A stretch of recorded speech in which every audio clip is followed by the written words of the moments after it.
Hi, welcome to iDream. ఐపీఎల్లో ఇప్పటికే అన్ని జట్లు తమ తమ మొదటి మ్యాచ్ ఆడేశాయి. ఆయా జట్ల వ్యూహాలు అందరికీ షాకింగ్ కలిగిస్తున్నాయి. అందరూ 200 పైగా రన్స్ చేయాలని బాగా బ్యాటింగ్ చేస్తున్నారు. అండ్ బౌలింగ్ విభాగంలో అన్ని జట్లు బలహీనంగా కనిపిస్తున్నాయి. ఇది పిచ్చుల ప్రభావమా? ఐపీఎల్ ఇలా తయారైందా? అసలు ఆ జట్ల ప్లాన్ ఎలా ఉంది?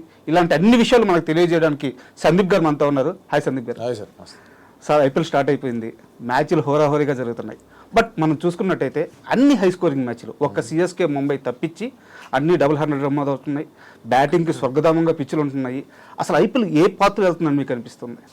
అంటే మీరు జరిగిన వేదికలు చూసుకోండి, వైజాగ్ కానివ్వండి, హైదరాబాద్ కానివ్వండి, లేదా ఈడెన్ గార్డెన్స్ కానివ్వండి, ఇవన్నీ కూడా చాలా హై స్కోరింగ్ పిచ్లే ఇవన్నీ. అవును, అందులో ఎటువంటి డౌట్ లేదు. చెన్నై విషయానికి వచ్చేస్తే కానీ కొంచెం టర్న్ అవుతుంది, కొంచెం స్లోవర్ సైడ్లో ఉంటుంది, షాట్లు ఆడడం కష్టం. అక్కడ కూడా 200 వచ్చే అవకాశాలు చాలా గట్టిగానే ఉన్నాయి, రాసి పెట్టుకోండి. అవునా? కాకపోతే అక్కడ స్పిన్నింగ్ ప్రయారిటీస్ ఎక్కువ ఉంటాయి.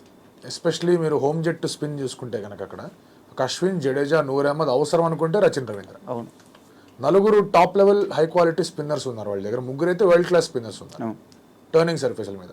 సో అక్కడ విజిటింగ్ టీంకి పెద్ద స్కోర్ కొట్టే అవకాశాలు తక్కువగా ఉన్నాయి. ఓకే. బట్ మిగతా మీరు ఏ వేదిక తీసుకున్నా కూడా మీకు భయంకరంగా పరుగులు వచ్చే అవకాశాలే గట్టి కనిపిస్తాయి.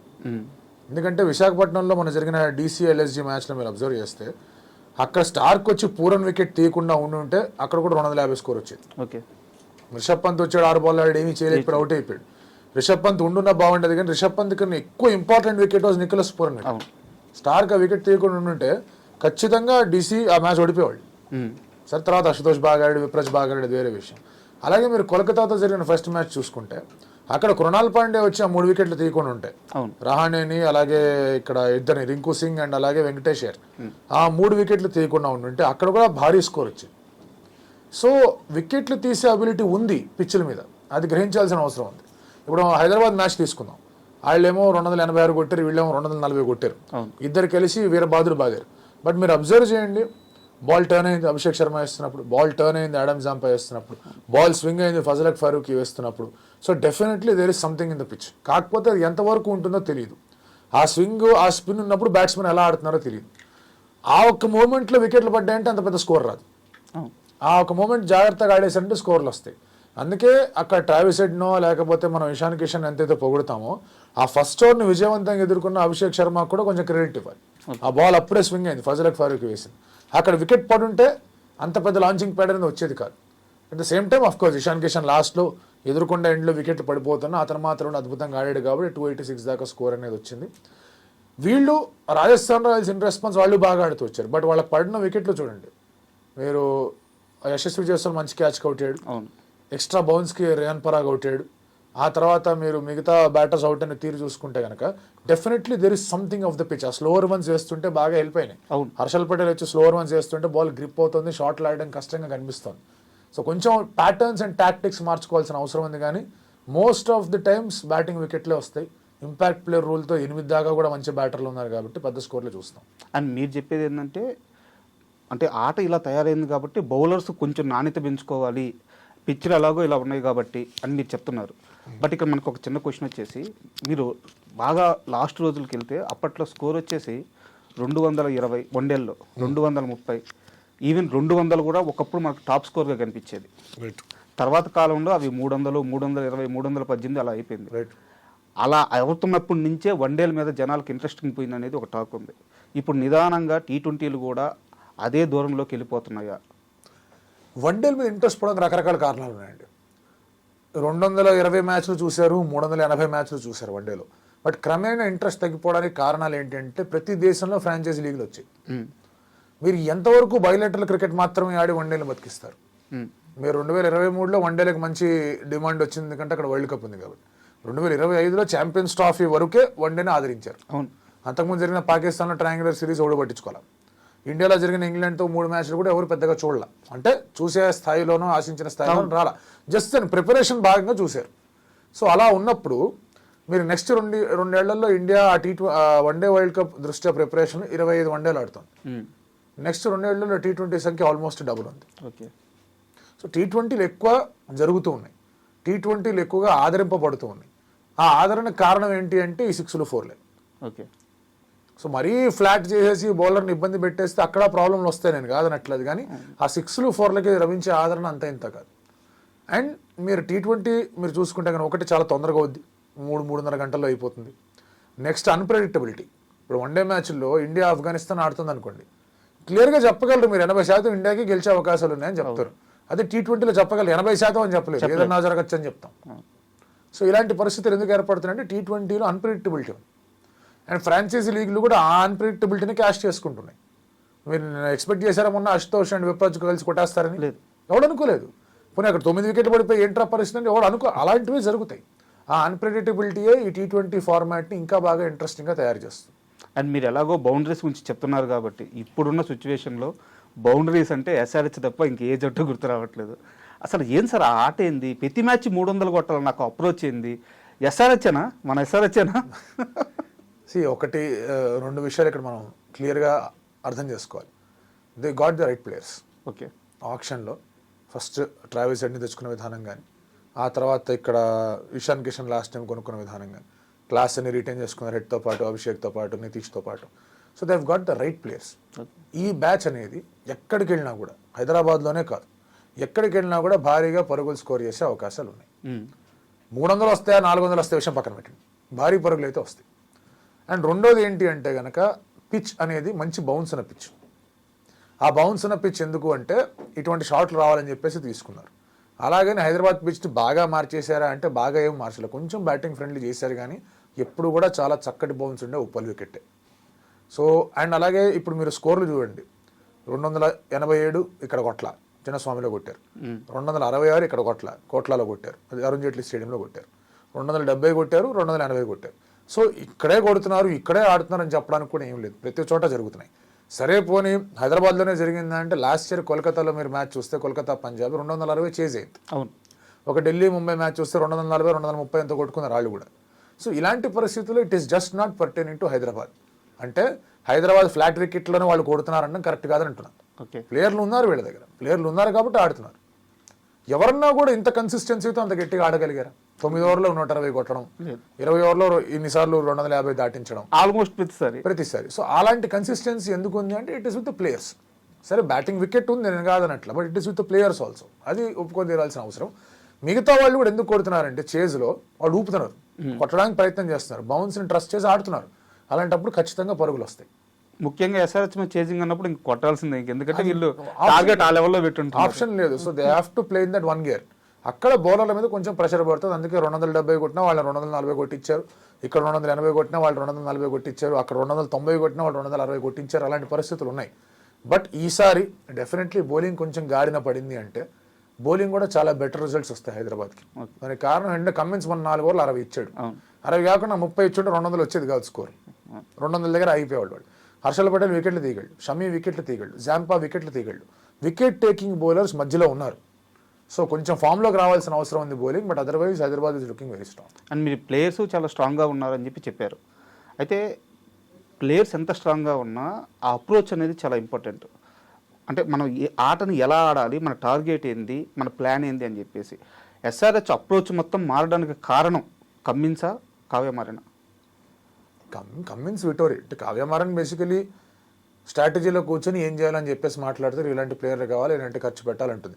ఐ డోంట్ నో కావ్యమారన్ ఎంతవరకు క్రికెటింగ్ డిసిషన్స్లో ఇన్వాల్వ్ అయింది. అక్కడ వాళ్ళ క్రికెట్ పరంగా డిసిషన్స్ తీసుకోవాల్సిన సపరేట్ టీమే ఉంది వాళ్ళ దగ్గర. ఈ కూడా ఎంతవరకు అంటే ప్రాబ్లీ ఒక మంచి ఎన్వైరన్మెంట్ తయారు చేయడం, టీమ్ బాండింగ్ విషయాల్లో సరిగ్గా ఉండడం, ఆ తర్వాత టీమ్ బ్రాండింగ్ విషయంలో తను జాగ్రత్తగా పాలు పంచుకోవడం, ఫలానా ప్లేయర్ కావాలి, ఈ ప్లేయర్కి మీరు వెళ్ళండి ఎంతైనా పర్వాలేదు అని చెప్తే దానికి ఒప్పుకోవడం. సో అలాంటి ఒక ఎనేబ్లింగ్ ఎన్వైరన్మెంట్ ఉండడం అనేది చాలా ఇంపార్టెంట్. ఆ ఎనేబ్లింగ్ ఎన్వైరన్మెంట్ ఎప్పుడు వస్తుంది? లోపల ఉన్న వాళ్ళు చెప్పాలి మేము ఇలా ఆడబోతున్నాం, దానివల్ల అటన్నా వెళ్తాం ఇటన్నా వెళ్తాం, మధ్యలో ఉండే ప్రసక్తి లేదు. అండ్ మీరు స్పోర్ట్స్ అనలిస్ట్ కాబట్టి మీరు ఒప్పుకోకపోవచ్చు, బయట సోషల్ మీడియాలో ఒక చిన్న టాక్ అది, ఎప్పుడైతే జైలర్ ఫంక్షన్లో రజనీకాంత్ చెప్తే ఒప్పుకోవాల్సిందే కదా. రజనీకాంత్ అన్నప్పుడు కావ్యమారన్ ఇగోకి తీసుకుంది, ఒక ఆడ మనిషి ఇగోకి వెళ్తే రిజల్ట్ ఇప్పుడు SRH ప్లే లాగా ఉంటుంది అని చెప్పి ఒక ఎలివేషన్. ఈగో ఏం లేదు, బట్ ప్రాబ్లీ అంటే అలా అనడంతో ఆవిడ కూడా నవ్వింది. లేదు ఈసారి ఎలాగైనా సరే రజనీ అంకుల్ని హ్యాపీ చేద్దామని చెప్పేసి ఆవిడ అనుకున్నట్టుంది. సో దాంతో వాళ్ళు ప్యాటర్న్ మొత్తం మార్చాలి, ఏం చేయాలని డిస్కషన్స్లో ఇది భాగంగా అవుతాయి. బట్ ఎస్ నిజంగా బ్రాండింగ్ మారడానికి కావ్యమారం చాలా చాలా కారణం. ఎస్ఆర్హెచ్ జనాలు ఇంతకుముందు పర్సీవ్ చేసే విధానానికి ఇప్పుడు పర్సీవ్ చేసే విధానానికి ఆట ఎంతైతే కారణమో ఓనర్షిప్ కూడా అంతే కారణం, అందులో ఎటువంటి డౌట్ లేదు. బట్ ఆటే ప్రధానమైన కారణం. నెక్స్ట్ ఎస్ఆర్హెచ్ మ్యాచ్ చూసుకున్నట్టయితే ఎల్ఎస్జితో నిన్న ఎల్ఎస్జి మ్యాచ్ ఆడినప్పుడు ఆ బౌలింగ్ వాళ్ళ ప్లేయర్స్ నేమ్స్ చూసి ఎవర్రా మీరంతా అన్నట్టు నేమ్స్ వచ్చినాయి. నిజమే. సో వాళ్ళ బౌలింగ్ చాలా వీక్గా ఉంది. ఇక్కడ ఎస్ఆర్హెచ్ బ్యాటింగ్ మాత్రం భయంకరంగా ఉంది. మ్యాచ్ ఎలా ఉండబోతుంది అనుకుంటున్నాను? వాళ్ళు ఫస్ట్ బ్యాటింగ్ చేస్తే వాళ్ళకి అడ్వాంటేజ్ ఉంటుంది. అంటే కొంచెం రన్స్ పెట్టి కొంచెం ప్రెషర్ పెడదామనే ఆలోచనలో ఉంటారు. ఆల్దో వాళ్ళు డీసీతో ఫస్ట్ బ్యాటింగ్ చేసి ఓడిపోయినా ఓకే, వాళ్ళు ఫస్ట్ బ్యాటింగ్ చేసి పెద్ద స్కోర్ కనుక పెట్టారంటే చేసే బ్యాటర్స్ మీద ఆ ప్రెషర్ ఉంటుంది. వీళ్ళు 200 కొట్టి 300 కొట్టేసారు, వీళ్ళకి 200 ఎంత అనుకోకండి. చేసేటప్పుడు 10 runs per over is a big headache. Okay, ఎంత కాదనుకున్నా. సో వాళ్ళ ఆలోచన ప్రకారం 220 230 దాకా కొడితే వాళ్ళకి ఛాన్స్ ఉంది. లేదు అంటే కనుక ఇటు ఎస్ఆర్హెచ్ స్కీమ్, అందులో ఎటువంటి డౌట్ లేదు. 200 కన్నా తక్కువ కొట్టినా ఫస్ట్ బ్యాటింగ్ ఎస్ఆర్హెచ్ చేసినా ఎక్కడా కూడా ఎస్ఆర్హెచ్కి వాళ్ళు ఛాలెంజ్ చేయలేరు. శార్దుల్ ఠాకూర్ లాంటి వాళ్ళు మంచిగా బౌలింగ్ చేశారు. తర్వాత వాళ్ళ స్పిన్నర్లు చాలా సర్ప్రైజ్ చేశారు. దిగ్వేష్ రావడం కానీ, సిద్ధార్థ్ మణిమారన్ బాగా వేయడం, బుష్నోయ్ కొన్ని రన్స్కి వెళ్ళాడు, బట్ అగైన్ అతను కూడా ఫాఫ్ డూప్లెసీ వికెట్ తీశాడు. ఆ తర్వాత షాబాజ్ దగ్గర నుంచి టర్న్ అనేది కొంచెం లభించింది. అంత టర్న్ ఇక్కడ లభించకపోవచ్చు, మీకు వైజాగ్లో లభించినంత స్పిన్ అండ్ టర్న్ ఇక్కడ లభించకపోవచ్చు, బట్ కొంత టర్న్ అనేది ఉంటుంది. ఖచ్చితంగా నా క్వశ్చన్ కూడా అదే. ఇప్పుడు నిన్న మ్యాచ్లో చూసుకుంటే ఎల్ఎస్జీలో చూపించే ప్రభావితం చూపించినంత స్పిన్నర్స్ బాగా ప్రభావితం చూపించారు. బస్ట్ వాళ్ళ ఫాస్ట్ బౌలింగ్ డిపార్ట్మెంట్ అంతా చాలా వీక్గా ఉంది. ఎందువల్ల అది? ఇద్దరే ఉన్నారు fast bowlers. Mayank Yadav injury, Mohsin Khan replaced, Mohsin Khan ప్లేస్లోనే శార్దుల్ ఠాకూర్ వచ్చాడు. ఆవేష్ ఖాన్ ఇంజరీ, ఆకాష్ దీప్ రికవర్ అయ్యాడు కానీ మ్యాచ్ ఫిట్ వెళ్ళాడు. ఓకే, సో వాళ్ళు ఆప్షన్లో ఉన్న 4 primary fast bowlers are injured. Okay, Shamar Joseph ఒక్కడే వాళ్ళకి ఫారిన్ ఫాస్ట్ బౌలర్ ఉన్నాడు. ఆ ఫాస్ట్ బౌలర్ కూడా ఎందుకు పెట్టుకుందాం, బ్యాటింగ్లోనే అడ్వాంటేజ్ తీసుకుందాం అని చెప్పేసి మిచెల్ మార్ష్ని తీసుకొచ్చారు. సో మొత్తం అంతా బ్యాటింగ్ మీద ఫోకస్ చేశారు. సో బౌలింగ్లో ఖచ్చితంగా ఇష్యూస్ ఉన్నాయి. ఆ ఇష్యూస్ ఉన్నా వాళ్ళకి కొంతమంది వచ్చి బాగా వికెట్లు తీశారు. దిగ్వేష్ లాంటి వాళ్ళు వికెట్ తీశారు, శార్దుల్ వచ్చి వికెట్లు తీశాడు, ఇలా సిద్ధార్థ్ మణిమారన్ నుంచి వికెట్లు తీశాడు. వికెట్లు తీశాడు కాబట్టి ఢిల్లీని ఇబ్బందిలోకి నెట్టగలిగారు, లేదంటే ఢిల్లీ కొట్టి స్కోర్. సో ఇక్కడ కూడా వికెట్లు తీయాలనే ఆలోచనతోనే ఉండాలి వాళ్ళు. బట్ ఆ ఆలోచన రావాలి అంటే ముందు వాళ్ళ దగ్గర మంచి స్కోర్ ఉండాలి. కరెక్ట్. ఇప్పుడు సరే ఫర్ ఎగ్జాంపుల్ లెటర్సే ఓపెనింగ్లో తొందరగా 2 వికెట్లు పడ్డా అనుకుందాం, ఎస్ఆర్హెచ్ నెంబర్ 8 నెంబర్ 9 దా బ్యాటింగ్ చేస్తుంది. ఎక్కడొక్కడ ఏదో రూపంలో కొడతా ఉంటారు. అలాగని చెప్పి ఎస్ఆర్హెచ్ దగ్గర బౌలింగ్ లేదని మాత్రం అనుకోకండి. ఎస్ఆర్హెచ్ దగ్గర మంచి బౌలింగ్ కూడా ఉంది. మీరు ఇంకా బౌలింగ్ని చూడలే, బౌలింగ్ ఫుల్ ఎఫెక్ట్లో చూడలేదు ఎస్ఆర్హెచ్ బౌలింగ్ని. హోప్ఫుల్లీ వాళ్ళ ఫామ్లోకి తొందరగా రావాలని చెప్పేసి ఎస్ఆర్హెచ్ అభిమానులుగా కోరుకోవడం ఎటువంటి తప్పు లేదు. బట్ వచ్చిందంటే బౌలింగ్ కూడా స్ట్రాంగ్ అయిన ఉంటుంది. సో డెఫినెట్లీ ఎల్ఎస్జీకి వాళ్ళ వచ్చే బ్యాటర్స్ అందరూ బాగా పర్ఫామ్ చేయాల్సిన అవసరం ఉంది. రిషబ్ పంత్ నెంబర్ 4లో ఆడడం ఐ డోంట్ థింక్ ఈ టీంకి వర్కౌట్ అవుతుందని. అతను టాప్ ఆఫ్ ది ఆర్డర్లో రావాలి. ఓకే, ఒక 2-3 మ్యాచ్లు పోయినా పర్లేదు కానీ అతను మొత్తం సీజన్ అంతా టాప్ ఆఫ్ ది ఆర్డర్లో ఆడితేనే లక్నో సూపర్ జైంట్స్కి ఏమైనా ఉపయోగం ఉంది. ఎందుకంటే అతను వచ్చి రాగానే షాట్లు కొట్టడం అనేది వన్డే కానీ T20 కానీ అటువంటి ఫ్రేమ్ ఆఫ్ మైండ్లో అతను ఆడలేడు. ఆడింది లేదు ఇప్పటిదాకా, ఆడలేడు అన్న కరెక్ట్ కాదు కానీ ఆడింది లేదు. ఎక్కువ మ్యాచ్ అట్లా ఆడింది లేదు. ఓపెనింగ్ వచ్చాడంటే ball is new, power play fielder అవి ఉంటారు, పెద్ద స్వింగ్ గింగ్ ఏం లభించదు. మనోడు మంచి క్విక్ ఫైర్ స్టార్ట్ ఇచ్చినా కూడా బాగా హెల్ప్. అండ్ మీరు అన్నట్టు వాళ్ళు అంతా బ్యాటింగ్లోనే స్ట్రాంగ్ చేసుకుందాం అని చెప్పి వాళ్ళ ఆర్డర్ కూడా ఇంకా పంత్ పైకి వచ్చేదానికి ఇప్పుడైతే స్కోప్ లేదు. వచ్చేయచ్చు, మార్కరం 1 డౌన్ వస్తాడు, పూరన్ 2 డౌన్ వస్తాడు, సరిపోతుంది. అక్కడ నుంచి Mitchell Marsh Rishabh Pant opening చేశారంటే మార్కరం 1 డౌన్ వస్తాడు, పూరన్ 2 డౌన్ వస్తాడు, సరిపోతుంది అక్కడ. అండ్ ఎస్ఆర్హెచ్ గురించి లాస్ట్ క్వశ్చన్ సార్ ఇంటర్వ్యూలో, Ishan Kishan what a comeback. అంటే బోర్డుతో ఏదో చిన్న విభేదాలు లేదంటే క్రమశిక్షణ చర్యలు ఇలాంటి ఘటనల నుంచి బయటికి స్ట్రాంగ్గా వచ్చిన వ్యక్తి శ్రేయస్ అయ్యర్ మనం చూసాం. సో కిషన్ కూడా తన సెంచరీతో ఆ స్టేట్మెంట్ ఇచ్చాడు అనుకోవచ్చు. డెఫినెట్లీ అండి. ఇప్పుడు 200 కొట్టినాడు ఒక player one day internationals, next match dropped అంటే ఎలా ఉంటుందో ఆలోచించండి. తర్వాత ఆడిన ఏషియా కప్లో నెంబర్ 4లో నెంబర్ 5లో ఆడించారు. తర్వాత కాదలే బాబు నువ్వు పక్కన కూర్చున్నారు వరల్డ్ కప్లో, ముందు 2 మ్యాచ్లు ఆడాడు, గిల్ రాగానే అతను పక్కకి వెళ్ళాడు. సో అలాంటి పరిస్థితుల్లో అతని ఫ్రేమ్ ఆఫ్ మైండ్ కూడా కొంచెం దెబ్బతింటుంది. ఆ ఫ్రేమ్ ఆఫ్ మైండ్ దెబ్బతింది కాబట్టి కొన్ని ఇంకా ఇండిసిప్లినరీ థింగ్స్ అనేవి కొన్ని చేశాడు. దానికి తగ్గట్టుగానే ఆ క్రమశిక్షణ చర్యల వల్ల అతని పక్కన కూర్చోబెట్టారు. లాస్ట్ స్టెప్ ని ముంబై ఇండియన్స్కి బాగా ఆడంటే Mumbai Indians was not at all Mumbai Indians. So అక్కడ ఎవరికి కూడా నేను కంబ్యాక్ ఇచ్చే లెవెల్లో పర్ఫార్మెన్స్ ఇచ్చిన ఎవరి దగ్గర నుంచి కనిపించలేదు. అసలు మైండ్ సెట్ కూడా వాళ్ళందరూ సరిగా లేదు. They are not breathing the right air అంటారు, అట్మాస్ఫియర్ అంతా కూడా సరిగా లేదు. అలాంటి పరిస్థితుల్లో చేంజ్ వాజ్ నెసెసరీ. ఇషాన్ కిషన్కి కరెక్ట్గా ఎస్ఆర్హెచ్ చేతిలో పడ్డాడు. నా స్ట్రాంగ్ ఫీలింగ్ ఏంటంటే ఎస్ఆర్హెచ్ ఇనీషియల్గా ఇషాన్ కిషన్ వాళ్ళ ప్లాన్స్లో పెట్టుకోలేదని అనుకుంటున్నాను. సడన్గా అక్కడ దొరికాడు, దే వెంట్ ఆల్ అవుట్. వచ్చాడంటే వేరే లెవెల్లో ఉంటే తీసేసుకున్నాను, 10 కోట్లు తీసుకున్నారు. So always feel it is an impulsive by. ఆ ఇంపల్సివ్ బై అయిన తర్వాత క్లియర్ కట్గా చెప్పారు, నువ్వు ఫస్ట్ బాల్ నుంచి నువ్వు ఉన్నంత వరకు కొట్టాలి, నువ్వు ఎటు కొడతావో నీ ఇష్టం కానీ కొట్టాలి. అదే తను అభిషేక్కి కాల్ చేశాను చెప్పాడు. మెచ్చుకోవాల్సింది ఏంటంటే కంట్రోల్తో కొట్టాడు. బాల్ ఎక్కడ అవుట్ సైడ్ ఆఫ్ స్టంప్ లాగిపెట్టి లెగ్ సైడ్ కొట్టే ప్రయత్నం చేయాలి, స్ట్రైట్ ఆడాడు, కాళ్ళ మీద వస్తే లెగ్ సైడ్ కొట్టాడు. అండ్ ఆ కంట్రోల్తో ఆడడం is very very important. First ball ఎడ్జ్తో 4 అయింది అతనికి, కానీ ఆ తర్వాత పెద్దగా ఎడ్జ్లేం అవ్వాలి. ఆ కంట్రోల్తో ఆడడం అనేది ఇషాన్ కిషన్కి ఇంత భారీ స్కోర్ తీసుకురావడమే కాకుండా అతను ఏం చేయగలడు అనేది మొత్తం సెలెక్టర్లకి ఇండియన్ క్రికెట్కి మరొకసారి చూపించింది, వాట్ హీ కెన్ డూ అని. ఇప్పుడు T20 క్రికెట్లో మీరు అబ్జర్వ్ చేస్తే India wants a keeper opener. Okay, అందుకే సంజు శాంసన్ ప్రిఫరెన్స్ వెళ్తాం, కీపర్ ఓపెనర్ కాబట్టి. సంజుకి లైక్ ఫర్ లైక్ రీప్లేస్మెంట్ ఎవరు అవ్వగలరు అవుతే? కిష్నే. ఫస్ట్ ఆప్షన్ ఇషాన్ కిషన్ ఉంటాడు, కీపర్ ఓపెనర్గా లేదా 1 డౌన్ బ్యాటర్గా. అది యూటిలైజ్ చేసుకోవడానికి ప్రయత్నం చేస్తున్నాడు. అయిందంటే వెల్ అండ్ గుడ్, అవ్వలేదంటే ఐపీఎల్ ఎంజాయ్ చేస్తాం. అండ్ నెక్స్ట్ మనకు ఐపీఎల్లో ఇంకో పెద్ద టీం అంటే ఫస్ట్ మనకు గుర్తొచ్చేది ఆర్సీబీ. ఈ సీజన్లో ఆర్సీబీ ఆక్షన్కి వెళ్ళినప్పుడు భయంకరమైన ట్రోల్స్ వచ్చింది. బట్ ఫస్ట్ మ్యాచ్ మనం చూస్తే వాళ్ళ అప్రోచ్ కానీ అండ్ కోహ్లీ బ్యాటింగ్ తీరు కానీ అంతా కూడా చాలా పాజిటివ్గా కనిపించింది. సో ఆర్సీబీ ఈసారి ఏదైనా మ్యాజిక్ చేయబోతుందా? ఆర్సీబీ మంచి టీం అండి. లాస్ట్ టైం మీ దగ్గర చేసినప్పుడు కూడా చెప్పా, RCB is looking like a good team. Yes, కొంతమంది ప్లేయర్స్ కోసం వాళ్ళు వీళ్ళు ఉండాల్సింది, ఒక చహల్ లాంటి వాళ్ళ కోసం, ఒక రాహుల్ లాంటి వాళ్ళ కోసం. బట్ ఉన్నంతలో కూడా they have got a very good team.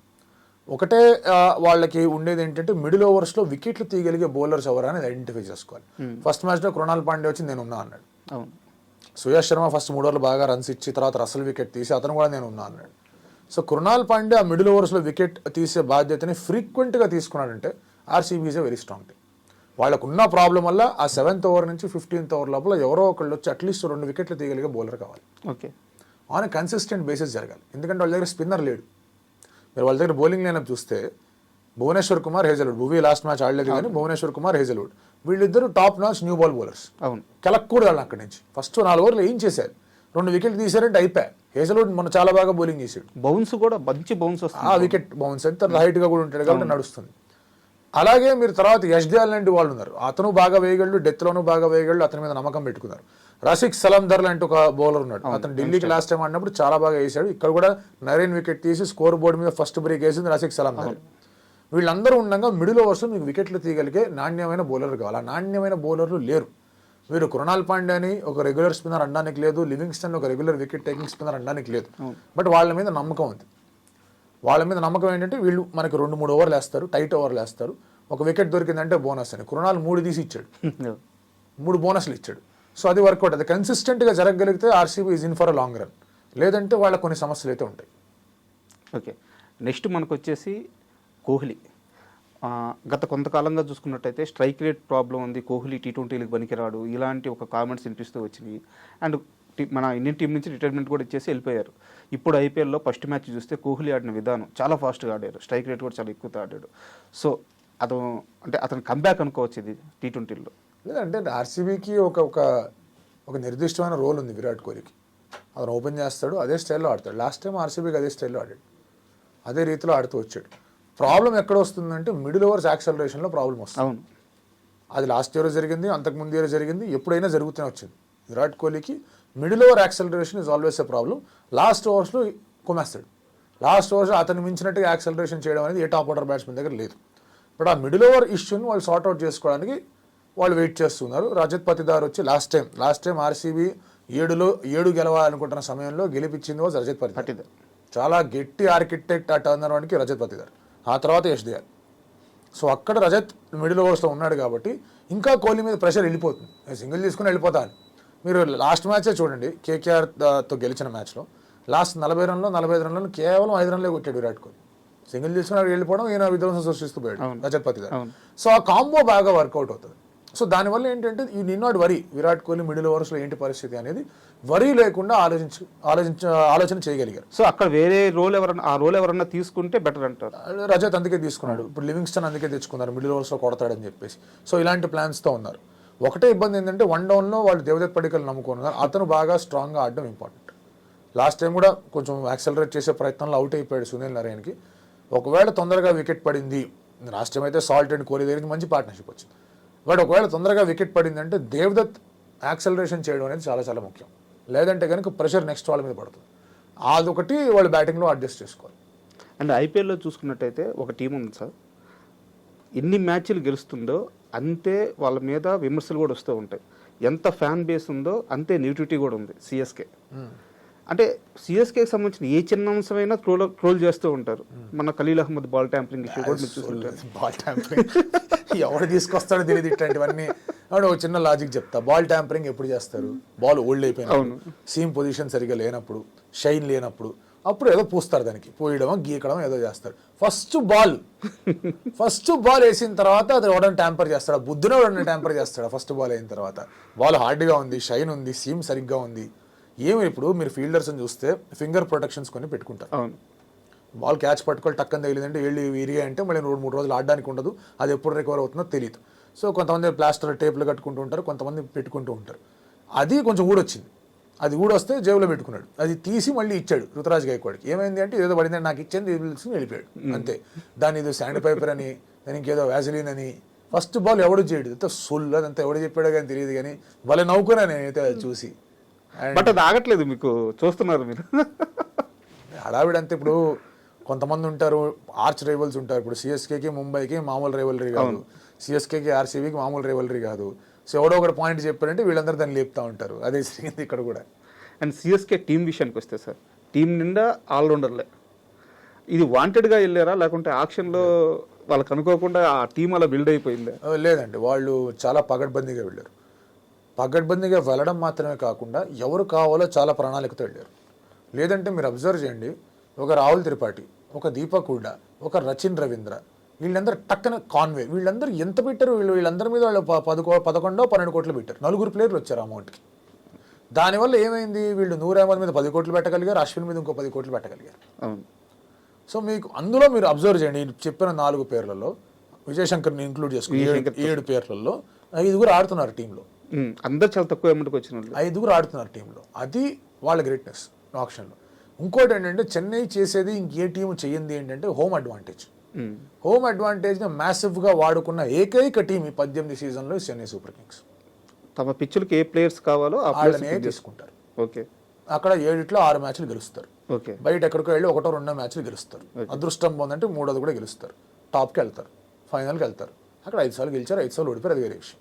So play ఆఫ్స్కి వెళ్ళడానికి ఏం కావాలి? హోమ్ పిచ్, హోమ్ కండిషన్స్ మీద ఆడగలిగే వాళ్ళు, సత్తా ఉన్న వాళ్ళు కావాలి. వచ్చేయండి టీంలోకి, అయిపోయింది, ఫినిష్. మొన్న ముంబై మ్యాచ్లో కూడా అనవసరంగా అంత లాస్ట్ దాకా స్ట్రెచ్ చేశారు. కానీ అంత స్ట్రెచ్ చేసినా కూడా it was always Chennai's game. ఎక్కడ కూడా ముంబైస్ గేమ్లా ఎక్కడ లేదు. ఎక్కడ కూడా అమ్మ ఇదేంట్రా ట్విస్ట్ ఏమనిపించలే. మీకు రుతురాజ్ వికెట్ పడినప్పుడు అనిపించలేదు, ఆ తర్వాత 2 వికెట్లు పడినప్పుడు అనిపించలేదు, జడేజా వికెట్ పడినప్పుడు ఎప్పుడు అనిపించలే. It was always Chennai's game. వీళ్ళు క్యాచప్ ఆడుతూనే వచ్చారు ముంబై వాళ్ళు. అందులో కూడా ఎవరు ఆడారు చూడండి, రుతురాజ్ గైక్వాడ్ మీద పూర్తి స్థాయి నమ్మకం. నువ్వు టాప్ ఆడకపోయినా పర్వాలేదు, మధ్యలో ఆడతావని. అతను మధ్యలో 1 డౌన్ వచ్చి అద్భుతంగా ఆడాడు. త్రిపాఠిని ఓపెన్ చేయమన్నారు. 10 బాల్లో నువ్వు 25-30 కొట్టావంటే మాకు చాలా అంటున్నారు. దూబే 6 హిట్టింగ్ నిన్న కుదరలేదు, వాడు ఒక 6 ఆల్రెడీ కొట్టాడు. దూబేలో ఆ ఎబిలిటీ అనేది ఉంది, అతన్ని అక్కడ పెట్టుకున్నారు. రచిన్ రవీంద్ర నమ్మారు, నువ్వు లాస్ట్ దాకా ఉంటే చాలా అంటారు. సో ఇంత కైండ్ ఆఫ్ రోల్ క్లారిటీ ఉండడం, ఆ పిచ్ మీద నూర్ అహ్మద్ని, అశ్విన్ని, జడేజాని వాడుకున్న తీరు. ఖలీల్ అహ్మద్ కూడా ఇన్ఫాక్ట్ టెరఫిక్ బై, 5 కోట్లకే దొరికాడు. ఖలీల్ అహ్మద్ 5 కోట్లకి దొరకడం ఇస్ అ బిగ్ బై. ఎందుకంటే సిఎస్కేకి ఎప్పుడు ఒక లెఫ్ట్ ఆర్మ్ పేసర్ అంటే ఇష్టం. అది Indian left arm pacer, international ఆడిన లెఫ్ట్ ఆర్మ్ పేసర్, డెత్ బౌలింగ్లో కూడా వేయగలిగే లెఫ్ట్ ఆర్మ్ పేసర్ దొరికాడు. ఎందుకు వదులుతారండి? అన్షుల్ కాంబోజ్ని తెచ్చుకుందాం. సో సెటప్ చాలా బాగుంది. ఓవర్సీస్ ప్లేయర్స్ కూడా చాలా బాగున్నారు. లాస్ట్ టైం డెత్ బౌలింగ్లో లాస్ట్ ఓవర్ సమస్య అనేది ఉంది. ఉత్తా పతిరాణా మీద రిలై అయ్యారు. ఈసారి ఆ మనిషి కూడా సరైన ఫామ్లో లేడు, అది గ్రహించారు. ఓవర్టన్ని తెచ్చారు, శామ్ కరణ్ని తెచ్చుకున్నారు, నేదన్ ఎల్లిస్ని తెచ్చుకున్నారు సపోర్ట్గా అతనికి బౌలింగ్లో. So it is a very good team. ఒక చెస్ గేమ్ లా కనిపిస్తుంటది మన సిఎస్కే ప్లాన్ కూడా. ఎప్పుడు ఆల్టర్నేటివ్, ఒక ప్లేయర్కి ఇంకో ప్లేయర్ ఆల్టర్నేటివ్, ఏదో చెస్ గేమ్ ఆడినట్టు ఉంటుంది. ఎప్పుడు అంతే వాళ్ళ ఆల్టర్నేటివ్స్ చాలా స్ట్రాంగ్గా ఉంటాయి, వాళ్ళ ప్లానింగ్ చాలా స్ట్రాంగ్గా ఉంటుంది. అండ్ చెన్నైలో వాళ్ళు దాని నిజమైన కోట, నిజమైన ఫోర్ట్రెస్ చెపాక్. మిగతా ఏ ఫ్రాంచైజీ, ఏ హోమ్ గ్రౌండ్ వాళ్ళకి చెపాక్ కలిసినంతగా కలిసి రాలి. అండ్ మీరు సిఎస్కే టీం గురించి మాట్లాడుతూ వాళ్ళ రోల్స్ గురించి మాట్లాడారు. ధోని రోల్ ఏంది సిఎస్కేలో? మ్యాచ్ అయిపోయి 3 బాల్ అంటే ఒక 2 ఓవర్లు ఉండగా ఒక రన్ కావాలి, అలాంటి పరిస్థితుల్లో ధోని బ్యాటింగ్ వస్తాడు, అంతేనా? లేదంటే ధోని బ్యాటింగ్కి రాడు. Dhoni's role is behind the stumps. Okay, Dhoni అనేవాడు స్టంప్స్ వెనకాల నుంచొని గేమ్ను మార్చే మనిషి. సిఎస్కే అందుకే ధోనిని నమ్ముకుంటుంది. అతను 4 కోట్లు ఇచ్చారా, అతను అన్క్యాప్డ్ ప్లేయర్ అయ్యాడా, డబ్బులతో పనే లేదు ధోనికి. ఆ సిఎస్కేకి అది సపరేట్ లవ్. అది ధోని ఈజ్ మేజర్ కాంట్రిబ్యూషన్ వికెట్ల వెనకాల నుంచోవడం. వికెట్ల వెనకాల నుంచి యాంగిల్స్ అవన్నీ సెట్ చేసుకోవడం. ధోని యాజ్ అ బ్యాటర్ వాళ్ళు ఏమీ రిలై అవ్వట్ల. ఆడాడంటే మహద్భాగ్యం అనుకునే టైప్లో ఉన్నారు. అలాగే ఉన్నాడు ధోని. ధోని ఏం చెప్తున్నాడు, రుతురాజ్ గైక్వాడ్ నేను ఆయుధం పట్టను, నేను నడిపిస్తా అంటున్నాడు. వెనకాల నుంచున్నాడు. సూర్యకుమార్ యాదవ్ అవుట్ చేశాడు. ఆ స్టంప్ అవుట్ మామూలు స్టంప్ అవుట్ కాదు. 2-3 మిస్ అయ్యాయి కాదనట్లా. 44 వయసు అయింది, మిస్ కాకపోతే ఏమవుతుంది. బట్ ఆ స్టంప్ అవుట్ చేస్తున్నాడు, కొన్ని క్యాచ్లు పట్టుకుంటున్నాడు. Still very strong with his angles, ఫిట్గా పరిగెడుతూ ఉన్నాడు. సో అతని రోల్ అంతా అంతే. టర్న్ అవుతుంది, అది అవుతుంది అంటే సజెషన్స్ ఇస్తాడు. రుతురాజ్ గైక్వాడ్ దాన్ని తీసుకొని ముందుకెళ్ళాలి. అవసరం ఉంది అనుకుంటే బ్యాటింగ్ చేయడానికి వస్తాడు, అవసరం లేదనుకుంటే నిజంగానే అవసరం లేదు. And they are not dependent on Dhoni's batting. అది ఫస్ట్ ఎవ్రీథింగ్ వాళ్ళు అర్థం చేసుకోవాల్సిన అవసరం ఉంది. మనం అర్థం చేసుకోవాలి, వాళ్ళకి ఎలా అర్థమైంది. సో అది అలా ఉంటుంది. అండ్ సినిమాలో కొన్ని బ్యాడ్ సెంటిమెంట్స్ ఉంటాయి సినిమా ఇండస్ట్రీలో, వాటిని బలంగా నమ్ముతారు. ఒక్కోసారి ఎక్కువసార్లు ప్రూవ్డ్ కూడా. క్రికెట్లో కూడా ఉంటాయి బ్యాడ్ సెంటిమెంట్స్. ముంబైకి ఏంటి సార్ ప్రతి ఫస్ట్ మ్యాచ్ ఓడిపోవడం ప్రతి సీజన్లో. కలిసి వస్తుంది అంటే అన్ని మంచి సెంటిమెంట్లే సార్. కలిసి రావట్లేదంటే మార్చడం అనేది చేస్తూ ఉంటారు. కలిసి వస్తుంది అంటే వై నాట్ అనే ఐడియాలో ఉంటారు. ముంబై ఉంది 2012లో వాళ్ళు మొత్తం ఐపీఎల్లో వాళ్ళు మొదటి మ్యాచ్ గెలిచారు. అక్కడి నుంచి ఓడిపోతూనే వచ్చారు ప్రతి మ్యాచ్. ఫస్ట్ మ్యాచ్ 12 ఫస్ట్ మ్యాచ్లో ఓడిపోయారు. ఓకే, 13 ఫస్ట్ మ్యాచ్లో ఓడిపోయారు. అందులో 5 ట్రాఫీలు గెలిచారు. సో అంతకుముందు ఏం జరిగిందో విషయం పక్కన పెట్టండి. బట్ ఫస్ట్ మ్యాచ్ ఓడిపోయిన తర్వాత ట్రాఫీ అయితే గెలిచారు. సో అది కూడా గుడ్ సెంటిమెంట్. ఫస్ట్ మ్యాచ్ గెలిచినప్పుడు ట్రాఫీ గెలవాలా, ఫస్ట్ మ్యాచ్ ఓడిపోయినప్పుడు ట్రాఫీ పర్సెంటేజ్ 50-50. సో అందుకే గుడ్ సెంటిమెంట్ అని చెప్పేసి భావిస్తూ ఉన్నారు. అండ్ దానికి తోడు అగైన్ సెంటిమెంట్స్ మనం పక్కన పెట్టేస్తే బుమ్రా లేడు, హార్దిక్ లేడు, వాళ్ళ బ్యాలెన్సే లేదు. పూర్తిగా వాళ్ళ బ్యాలెన్సే పోయింది. సో బౌలింగ్లో దెర్ వాజ్ విజిబుల్ దాన్ని ఏమంటారు హోల్. దాన్ని విఘ్నేష్ పుత్తూర్ అనే మనిషి అద్భుతమైన రీతిలో కవర్ చేశాడు చపాకు వికెట్ మీద.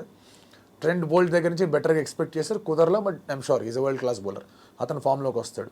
బుమ్రా రెడీ అయిన తర్వాత బౌలింగ్ అటాక్ ఇంకా స్ట్రాంగ్గా తయారవుతుంది. హార్దిక్ బుమ్రా ఉన్నప్పుడు ఆ టీం ఇంకా స్ట్రాంగ్గా తయారవుతుంది. బట్ వాళ్ళిద్దరు లేనప్పుడు డెఫినెట్లీ ఆ ప్రాబ్లమ్స్ అనేవి ఉన్నాయి.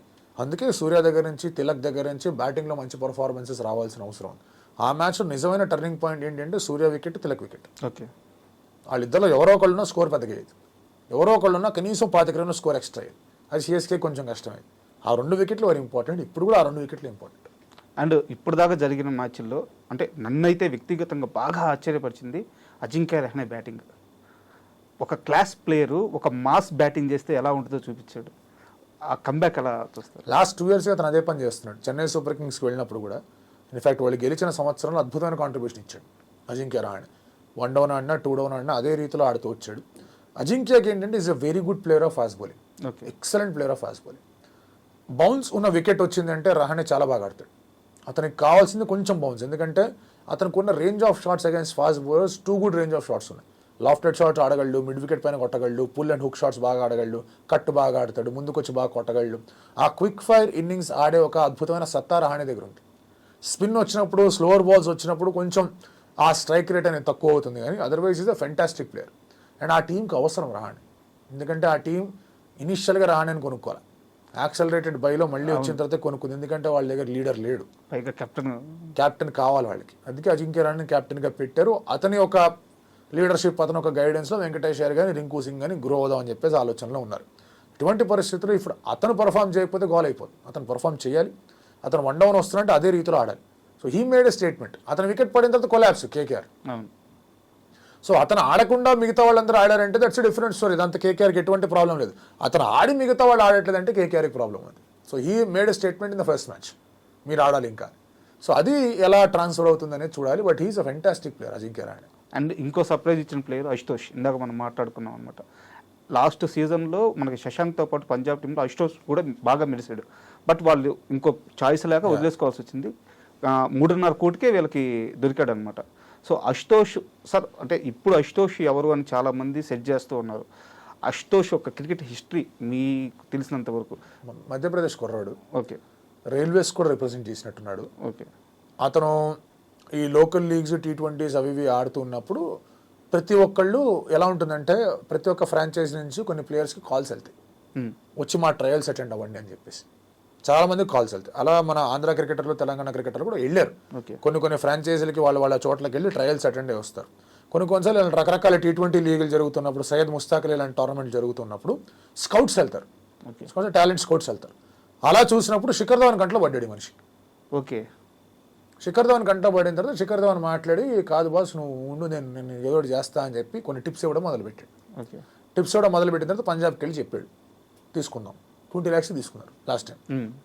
తీసుకున్న తర్వాత 11లో ఉండాలి, మీరు ఏం కంగారు పడకండి, 11లో ఇంపాక్ట్ ప్లేయర్ కూడా ఉంది కాబట్టి ఇంకోటి పెడదాం, అతను బౌలింగ్ కూడా వేయగలడు, బట్ బ్యాటింగ్లో బాగా హిట్లు కొట్టగలడు, మనం తీసుకుందాం అని పట్టుబెట్టి పెట్టించాడు. లాస్ట్ మ్యాచ్ అగైన్స్ గుజరాత్తో వాళ్ళు శశాంక్ అండ్ అశుతోష్ చాలా బాగా ఆడాడు. తర్వాత అశుతోష్ ఇంకొక మంచి ఇన్నింగ్స్ కూడా ఐ థింక్ ముంబైతో ఇంకో మంచి ఇన్నింగ్స్ కూడా ఆడాడు.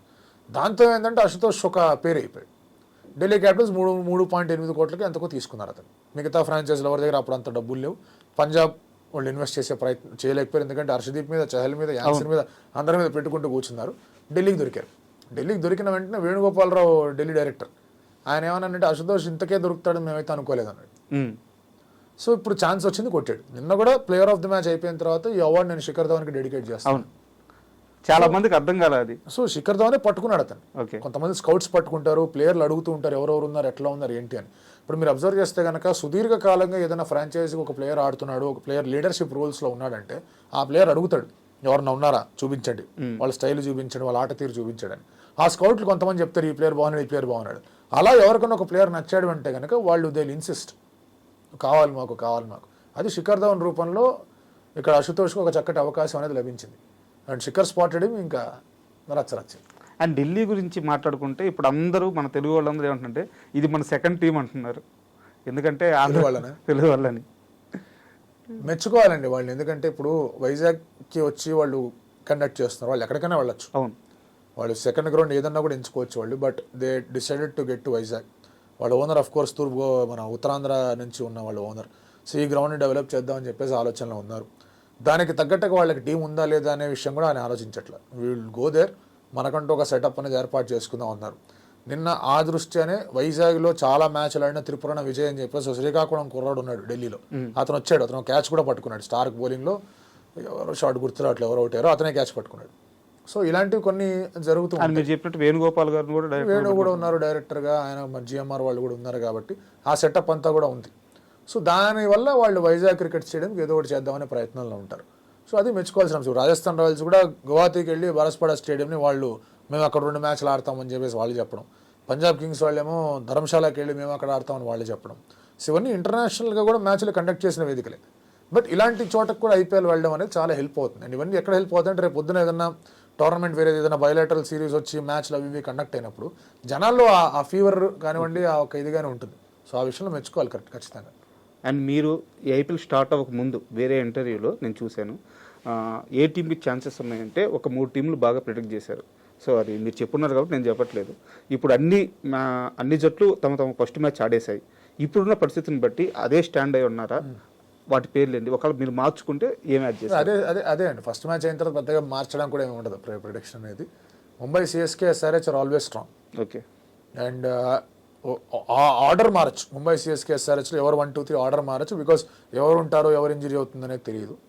4th జట్ అనేది కొంచెం ఇబ్బందికరమైన కాంపిటీషన్లో ఉంది. లక్నో బౌలింగ్ అనేది వాళ్ళకి ఇలాగే ఉందంటే వాళ్ళకి వచ్చే అవకాశం కనిపించదు. కానీ అదర్వైజ్ మీకు ఢిల్లీ నుంచి కానీ లేదా పంజాబ్ నుంచి కానీ ఆర్సీబీ నుంచి కానీ ఒక చక్కటి పోటీ అనేది మాత్రం కనిపిస్తుంది. అండ్ ఇందాకన్నట్టుగా if RCB continue to do well వాళ్ళు కూడా వచ్చే అవకాశాలు కనిపిస్తున్నాయి. అవే 4 టీంలు చెప్తే ఇప్పటికీ అవే 4 టీంలు చెప్తా. మిడ్ సీజన్లో మళ్ళీ ఎప్పుడైనా మనకు అవకాశం వచ్చినప్పుడు టేబుల్ చూసుకొని మళ్ళీ ఇవాల్యుయేట్ చేద్దాం ఏంటి పరిస్థితి అని చెప్పేసి. థ్యాంక్ యూ సందీప్ గారు. ఐపీఎల్ ఇంకొక స్టెప్ ముందుకెళ్ళి మీరు అన్నట్టు మిడ్ స్టేజ్ కనుక వెళ్తే మనం మళ్ళీ మాట్లాడుకుందాం. And thank you.